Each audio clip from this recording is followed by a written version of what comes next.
Hello बच्चों, let's read this question. The question says identify the wrong statement in the following and the statements are chlorofluorocarbons are responsible for ozone layer depletion.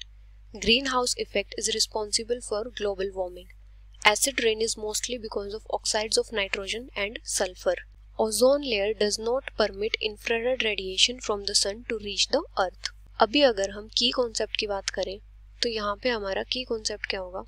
यहाँ पे हमें different phenomena given है. अगर हम पहले बात करें ओजोन लेयर की,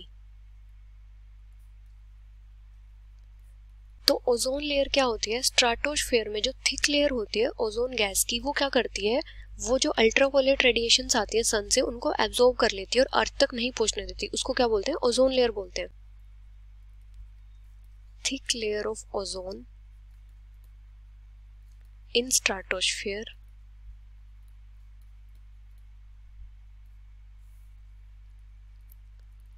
which absorbs the ultraviolet radiations reaching to earth from the sun. ये अल्ट्रावायलेट रेडिएशंस को एब्जॉर्ब कर लेती है. यहाँ पे क्या होता है? यहाँ पे हाई कंसंट्रेशन होती है ओजोन की, हाई कंसंट्रेशन ऑफ ओजोन. अभी अगर हम बात करें ओजोन लेयर डिप्लेशन की,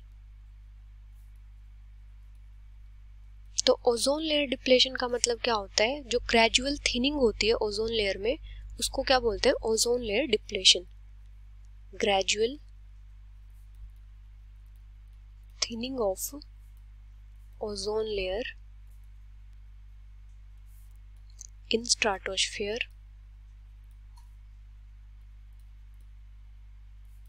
due to release of chemicals.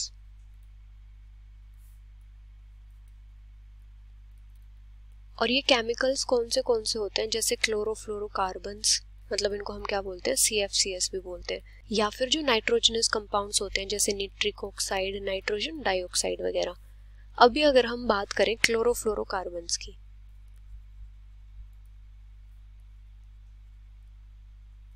तो ये क्या करते हैं? जब इन पे यूवी रेडिएशंस पड़ती हैं तो ये क्लोरीन रेडिकल जनरेट करते हैं, जनरेट क्लोरीन रेडिकल्स. और ये क्लोरीन रेडिकल्स क्या करते हैं? जो मॉलिक्यूलर ओजोन होती है उसके साथ रिएक्ट करके वहां पे मॉलिक्यूलर ऑक्सीजन फॉर्म करते हैं और क्लोरीन मोनोऑक्साइड रेडिकल्स फॉर्म करते हैं. जैसे अगर हम रिएक्शन देखें तो किस टाइप से होगी? जैसे क्लोरोफ्लोरोकार्बन्स, जब इसके ऊपर यूवी रेडिएशंस पड़ेंगी तो यहाँ पे क्या फॉर्म होगा? Chlorine radicals plus CF2Cl radical. अभी ये जो क्लोरीन रेडिकल है ये ओजोन के साथ रिएक्ट करेगा. क्लोरीन रेडिकल प्लस ओजोन, यहाँ पे ये फॉर्म करेगा क्लोरीन मोनोऑक्साइड रेडिकल और मॉलिक्यूलर ऑक्सीजन. और अभी ये जो क्लोरीन मोनोऑक्साइड रेडिकल है ये क्या करेगा? एटॉमिक ऑक्सीजन के साथ रिएक्ट करके क्या फॉर्म करेगा? वहां पे फिर से क्लोरीन रेडिकल जनरेट कर देगा. Chlorine monoxide radical plus atomic oxygen, chlorine radical form हो जाएगा फिर से, प्लस O2 गैस. तो ये जो क्लोरीन रेडिकल है ये क्या होता रहेगा? कॉन्टिन्यूसली रीजनरेट होता रहेगा.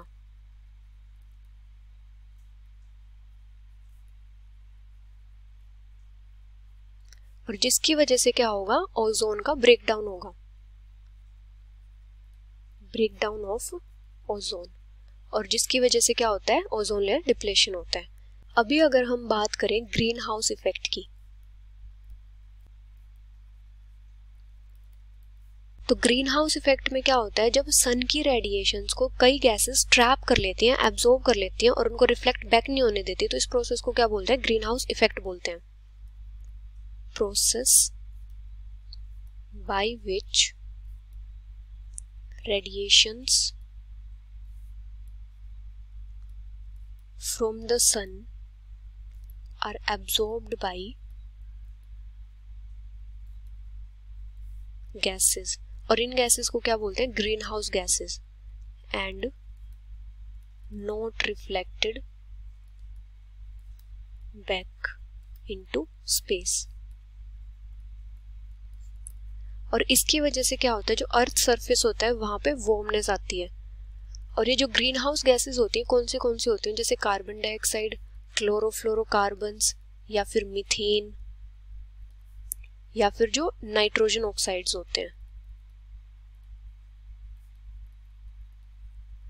अभी क्या होता है, जब इन गैसेस की कंसंट्रेशन बहुत ज़्यादा इंक्रीज हो जाती है तो वहाँ पे क्या होता है, वहाँ पे जो अर्थ के सरफेस का टेम्परेचर है वो बहुत ज़्यादा इंक्रीज हो जाता है, जिसको क्या बोलते हैं, ग्लोबल वार्मिंग बोलते हैं, ग्लोबल वार्मिंग। और ये किसकी वजह से होता है, जब जो ग्रीन हाउस गैसेज हैं उनकी कंसंट्रेशन बहुत ज़्यादा इंक्रीज हो जाती है, तो जो अर्थ के सरफेस का टेम्परेचर है वो बहुत ज़्यादा इंक्रीज हो जाता है। Gradual increase in temperature near earth surface caused by excess release of greenhouse gases। तो इसको क्या बोलते हैं, ग्लोबल वार्मिंग बोलते हैं। अभी अगर हम बात करें एसिड रेन की, तो एसिड रेन क्या होती है, जब रेन वाटर की पीएच 5.6 से कम हो जाए, मतलब 5.6 से कम चली जाए, तो उसको क्या बोलते हैं, acid rain. When pH of rain water is below 5.6, क्योंकि जो 5.6 होती है वो नॉर्मल रेन वाटर की पीएच होती है। और ये जो एसिड रेन होती है ये किसकी वजह से होती है, जब जो सल्फर और nitrogen containing fossil fuels burn होते हैं तो वहाँ पे क्या प्रोड्यूस होता है, sulphur dioxide and nitrogen dioxide. और ये जो सल्फर डाइऑक्साइड और नाइट्रोजन डाइऑक्साइड क्या करती हैं, पहले इनका ऑक्सीडेशन होता है और उसके बाद क्या होता है, इनकी रिएक्शन होती है वाटर के साथ, तो ये क्या फॉर्म करती है वहाँ पे, sulphuric acid and nitric acid. और ये जो सल्फ्यूरिक एसिड और निट्रिक एसिड होते हैं ये मेन कंट्रीब्यूटर होते हैं एसिड रेन का, main contributor of acid rain. अगर हम इनकी रिएक्शन देखें तो किस टाइप से होती है, जैसे जो सल्फर डाइऑक्साइड है, एटमॉस्फेयर में ऑक्सीजन प्रेजेंट होती है तो इसका ऑक्सीडेशन होता है और फिर ये रिएक्ट करती है वाटर के साथ, तो ये फॉर्म करती है सल्फ्यूरिक एसिड। और जो नाइट्रोजन डाइऑक्साइड है उसके साथ भी सेम प्रोसेस होती है, H2O, तो ये फॉर्म करती है निट्रिक एसिड। और ये दोनों क्या होते हैं, ये रिस्पॉन्सिबल होते हैं एसिड रेन के लिए। अभी यहाँ पे हमारी फर्स्ट स्टेटमेंट क्या है, chlorofluorocarbons are responsible for ozone depletion, तो ये स्टेटमेंट हमारी करेक्ट है।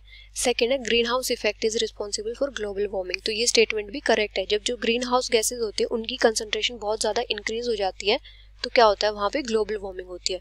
थर्ड है acid rain is mostly because of oxides of nitrogen and sulphur, तो ये स्टेटमेंट भी हमारी करेक्ट है।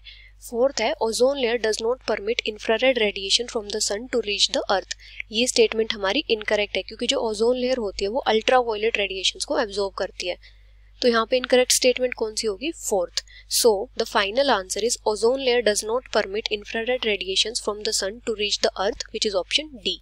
Hope you understood it well, best of luck.